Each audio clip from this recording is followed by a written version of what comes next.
Видовме дека Божиот печат ќе биде ставен или ќе го примат само оние, единствено оние кои што ќе имаат сличен карактер на Христовиот. А веќе видовме дека и во изградбата на тој карактер, односно изградбата на тој карактер е тесно поврзан и со страдањата,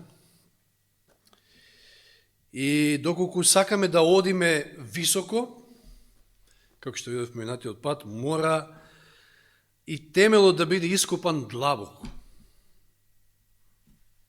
Токму страдањата, маките во овој свет помагаат за такво нешто. Видовме и тоа дека за да се трансформира всушност оваа наша грешна природа, повторно неизбежни се страдања, затоа што за да таа умре мора да биде подложена на таа насилна смрт, на распнување, како што Павле вели, јас веќе не живеам, јас сум распнат со Христа. И самото тоа предизвикува страдање, тоа е невозможно да не страда нашата грешна природа при тој процес на нејзино умртвување, на смрт.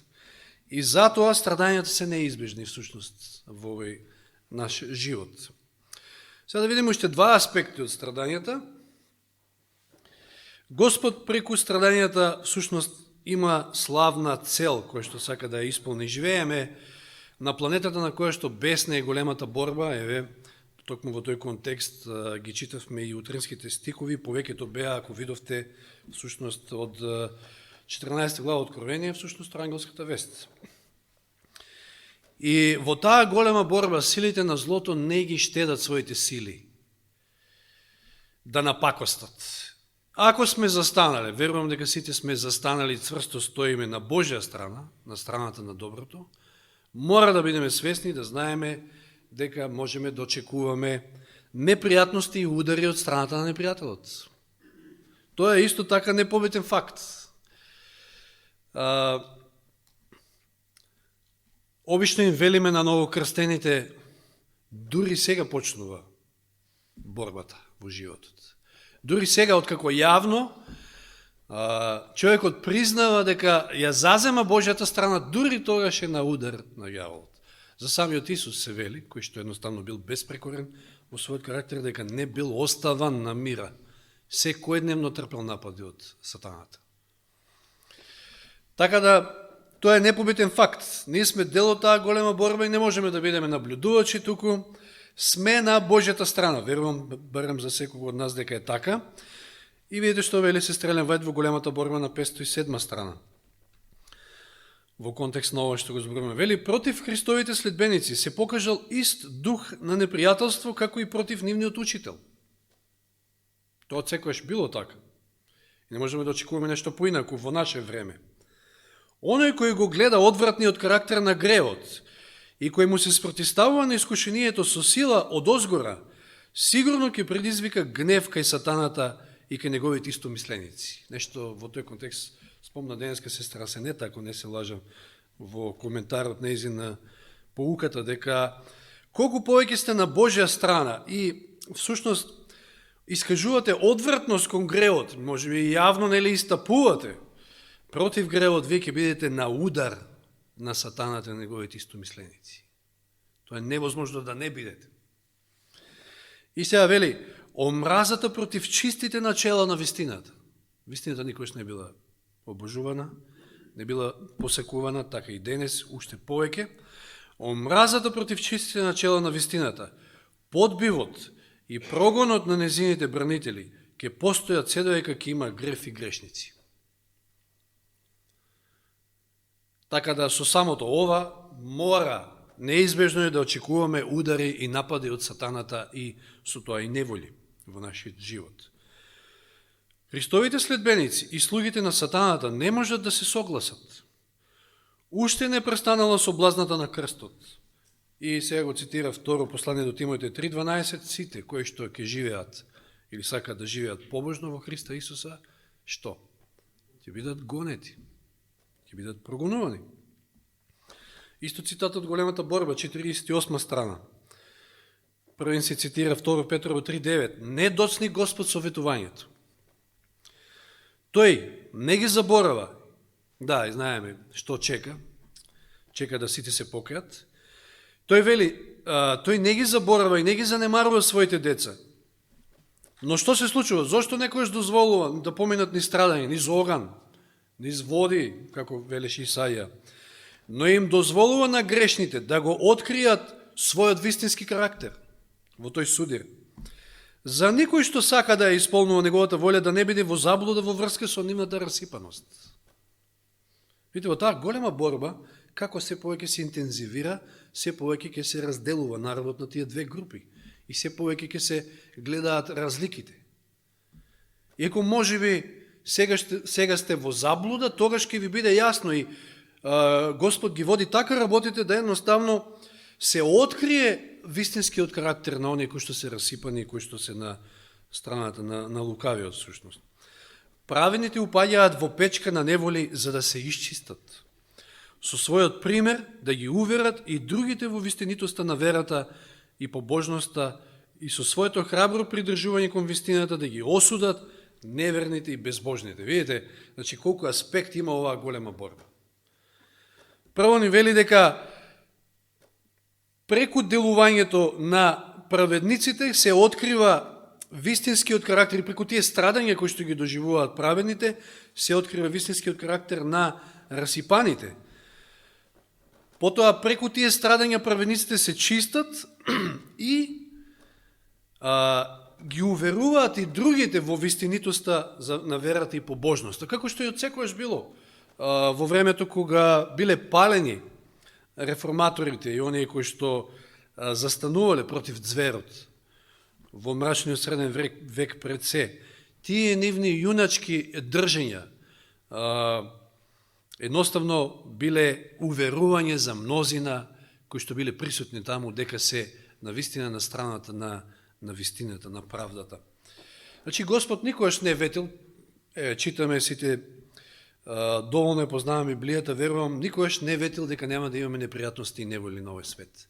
Но ветил дека ја имаме неговата заштита, неговото водство, неговата сила за да се справиме и да можеме да победиме.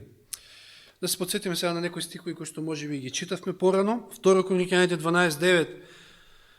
Вели, и тој ми рече, Павловиот познат стих изрека, доста ти е мојата благодат. Зошто мојата сила се покажува совршена во слабоста. Затоа со поголема радост ќе се фалам во своите слабости, за да се всели во мене Христовата сила. Господ токму тогаш ќе се покаже, ќе ја покаже својата сила, кога неговиот народ ќе биде на удар, кога ќе се најде во големи неволи од страната на непријателот преку неговите следбеници. Исто така не охрабрува преку Исаија 41:10. Не бој се зашто јас сум со тебе, не обрнувај се исплашено зашто јас сум твој Бог. Јас те крепам и ти помагам, те подпирам со победничка десница.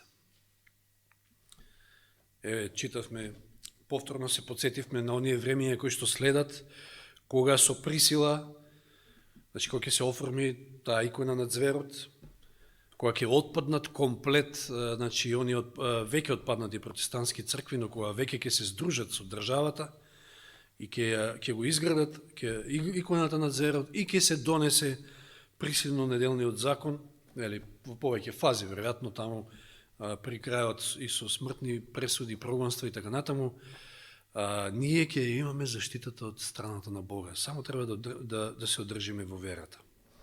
Тоа е со нас. Немој да се плашиш. Јас те крепам, вели, ти помагам, те подпирам со победничка десница. Тоа е победникот, победата е загарантирана само ако сме на негова страна. Второ послание до Тимотеј 2:12. Ако трпиме со него и ќе царуваме, ако се одречеме од него и тој ќе се одрече од нас.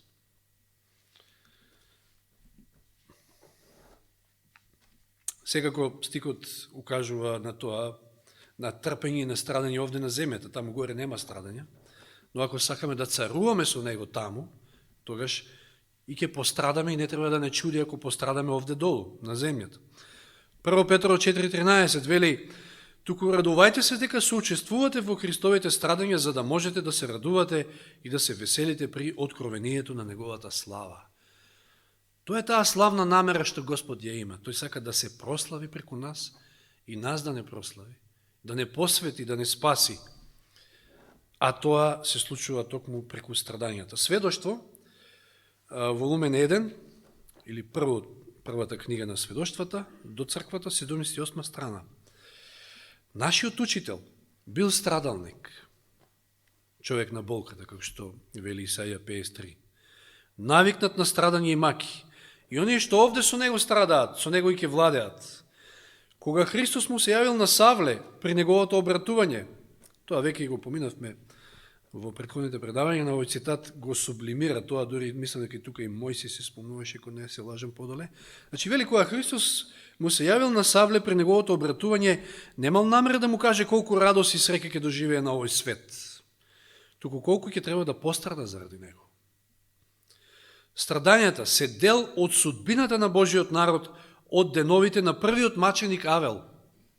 Од старт, уште кога се разгорела таа голема борба, кога паднало човештвото во грев, кога ѓаволот ја зазел оваа планета, ја узурпирал, и уште од првиот маченик Авел, всушност страдањата се вели дел од судбината на Божиот народ и на секој Божие дете. Патриарсите поднесувале неволи и страдања поради својата верност кон Бога и послушноста на неговите заповеди. Патем, кога веќе Авел е спомнат во цитатот, што вели таму во 1 Јованово, мислам дека беше 3 глава, кој пострада и зошто пострада Авел? Авел пострада од рацете на неговиот брат Каин. Зошто? Зато што неговите дела беа добри, а на брата му зли. Само заради тоа. Видите, кога се повеќе се раздвојуваат тие две групи, не можете да не очекувате страдање. Не можете да не очекувате, ако сте на страната на правдата, едноставно со самото тоа вие ќе бодете очи, едноставно ќе ги осудувате грешниците. Значи, патриарсите поднесувале неволи и страдања поради својата верност кон Бога и послушноста на неговите заповеди. Големиот поглавар страдал заради нас. Страдале апостолите и припадниците на првата христијанска црква. И тоа како пострадале? Знаеме, секој со каква смрт, освен Јован. Страдали исто така и милиони маченици и реформатори во средниот век. Зошто тогаш ние, имајќи истата блажена надеж и бесмртност, која ќе стане прекрасна реалност при скорото Христово доаѓање, би се повлекле пред маките и страдањата кои се неизбежен дел од животот.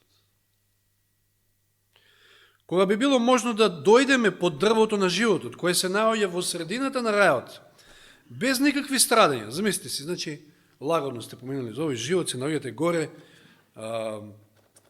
односно на новата земја, крај дрвото на животот, и ако дојдете такви без страдања, ние не би се радувале на толку големата награда, вели, за која ништо не сме поднеле. Би се повлекле посрамени дори, би биле засрамени таму пред таа величествена гледка, срамејќи се од оние што се бореле во добрата борба на верата. Како би се појавили ние таму пред еден Павле, пред Мартин Лутер, не знам, било кои други великани, може да ги наброиме еден куп, кои што ја издржале животната трка со големо трпение и така го задобиле вечниот живот. Таму, меѓутоа, ќе бидат само оние кои налик на Мојсей, кога требало да одлучат, повеќе сакале да страдаат со Божиот народ. Како што порано спомнавме за Мојсија. Кога Јован ги видел во својата пророчка визија мноштвото откупени, запрашал, кои се овие? Каков одговор добил? Тоа се оние што доаѓаат од големата неволја и ги испраа и избелија своите облики во крвта на јагнето. Преку неволи се спасуваме всушност. Филипјаните 1:29. Зашто вам ви се даде милост заради Христа, не само да верувате во Него, туку и да страдате заради Него. Пазите, стихот вели ни се даде милост, ни се даде благодат, не само да веруваме во Него, туку ни се даде благодат и да пострадаме заради Него и со Него. Веќе од претходните неколку предавања читавме некои од стихови кои што се поврзани со славата. Еве, да се подсетиме на некој од нив или некои нови, Римјаните 8:16 до 18. Самиот дух сведочи, заедно со нашиот дух, дека сме Божи чеда. Ако сме чеда, тога сме и наследници. Божи наследници, а Христови сонаследници. Ако страдаме со Него и да се прославиме. Зашто сметам дека страдањата на сегашното време не се ништо во споредба со славата кој ќе ни се открие нам. Минатиот пат спомнав. Ке значат ли нешто овие страдања овде на оваа земја која ќе се најдеме таму? Неделава дојка ги преведував утринските стихови за следната недела, чинам дека беше за 15. октомври, ќе се подсетиме следната сабота, дали беше 15. октомври, Елен Вајд, поголемиот дел од коментарот е од всушност од незината прва визија. Од првото сведоштво, 58-59 страна, таму некаде е запишена незината визија.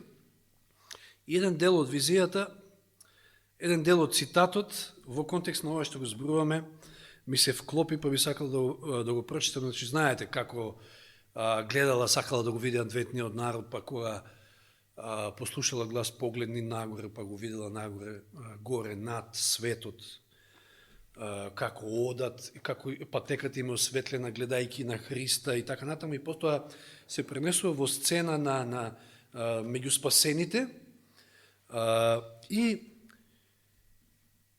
токму онаа сцена како доаѓаат крај дрвото на животот. И видите што запишала. Сите доаѓаме до дрвото на животот и седнуваме наблюдувајќи ја величествената околина. Овде ни приоѓаат браќата Фич и Штокман, браќи кои што претходно Господ ги заспал, кои порано вели го проповеда Евангелието за царството, а Бог ги положи во гробот за да ги поштеди од понатамошните страдања. И се распрашуваат овие Фич и Штокман. Што се ние преживеавме додека тие спиеа во гробот? Ги интересирало. Што преживеавте? Ништо се поминавте. И вели Елен Вајд, ние се обидувавме да се сетиме на најтешките неволи. Но, во споредба со далеку позначајната и вечна слава што не обкружува, тие изгледаат толку ништожни, толку беззначени, што за тоа не е вредно воопшто да се зборува. Неверојатно. Значи, овие доаѓаат и ги прашуваат ништо поминавте, и они се обидуваат да се сетат на најголемите неволи и велат, со оглед на тоа што сме тука и тоа што гледаме, тоа што помина, тоа е толку беззначено, тоа не вреди да се разговара за тоа. А е толку значено додека сме овде, на оваа земја, гледаме од кои причини се значени тие неволи. И сите на глас, вели, после извикавме, алилуја, лесно е да се добие небото. Нашите прсти вешто ги допираа жиците на златните харфи, а небесните сводови одзвонуваат од нивниот звук. Запеале песна. Може би нема, значи, се да ни стане јасно овде, на оваа земја, зашто минуваме низ некои одредени ситуации во животот. Но мораме да имаме доверба во Бога. Еве, видовме многу причини зашто Господ дозволува страдања. Повторно да прочитам стих во контекст на ова, 2 Коринќаните 4:17, зашто нашата сегашна лесна неволја ни донесува прекумерно и неизмерно вечно изобилство на слава. Не за џабе Павле запишал лесна неволја. Затоа што во споредба со вечното изобилство на слава, тоа е ништо. 1 Петрово 4:13. Туку радувајте се дека соучествувате во Христовите страдања, за да можете да се радувате и да се веселите при откровението на Неговата слава. Гледам дека времето не гази, јас тука ќе прекинам, значи ќе имаме и друг дел. Ќе завршам повторно со оној стих, односно дел од оној стих, онаа изјава Павлова, без разлика на неволите, без разлика на сето на ништо поминуваме, тој вели, односно Господ порачува до секој од нас Доста ти е мојата благодат. Не баре ништо повеќе. Доста ти е мојата благодат. Нека му е слава на Господа. Амин. Боже и Господе, ти благодариме за Твоите прекрасни ветувања, ти благодариме за овие прекрасни цитати и стихови, кои што не храбрат дека сите овие неволи и страдања кои што ги доживуваме во овој живот не се залудни, ти ги дозволуваш, но се лесни. Во споредба со она што не чека, во споредба со она што ти си го осмислил преку тие страдања, до што треба да стигнеме. И повторно ми доаѓа на ум оној цитат. Кога би го знаеле ние крајот од почетокот, а крајот и тие замисли, Господе, Твои се секоја за наше добро и наше спасение, тогаш не би се противиле, не би роптале, не би покажувале незадоволство, туку би се препуштиле на Тебе, во Твои раце, затоа што Ти имаш контрола, како што имаш контрола над настаните во овој свет, така имаш контрола и над секој наш поединечен живот и се тоа на што се случува во нашите животи. Ти го дозволуваш со цел да не спасиш, со цел наше спасение. Времењата кои што доаѓаат се навистина бурни, можеме да предосетиме, но немаме поим навистина што се не очекува. Затоа ни е потребна тесна заедница со Тебе, Господи, секојдневно посветување и предавање. И Те молиме, Господи, во ова нова седмица во која што навлеговме, ни утре не знаеме што ќе биде, Ти се препуштаме на Твои раце, да Ти ги водиш нашите животи, затоа што Ти најдобро знаеш. И она што ќе го дозволиш, помогни ни да го прифатиме како Твоја волја и дај ни сили да издржиме, а и за тоа си ветел, дека при секој искушение ќе најдеш излез и ќе ни дадеш сила да го издржиме. Води ни, Господи, во оваа седмица и понатаму во нашите животи. Посебно биди со оној Твој народ, сите оние кои што се болни, кои што се по болници, кои што страдаат дали од вирус, дали од било што друго, секакви болести има по народот, посебно биди со нив, охрабри ги, дај им сила и надеж во големата и славна иднина што сите нас не очекува. За се Ти благодариме, Господи, во Христово име. Амин.